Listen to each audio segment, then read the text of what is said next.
In this guide, I'm gonna show you guys how to fix Kik is down, XML file does not appear, message pop up. Let's get started.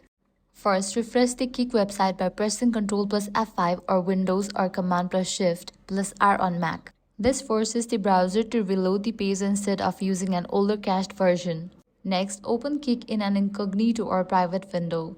For that, click on three dots, select the option New Incognito Window. Now here, navigate to the website Kik. It might load. Next thing you want to do is clear cache and cookies for the browser.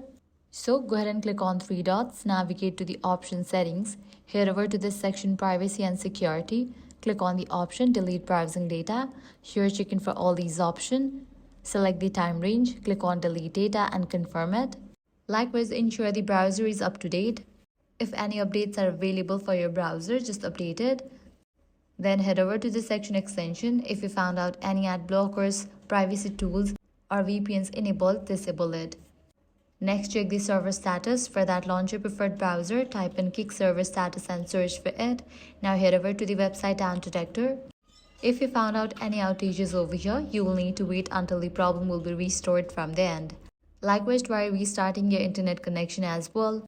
And that's it. With the solution, your problem will be fixed. If this guide helped you out, do not forget to like, share, and subscribe. Thanks for watching.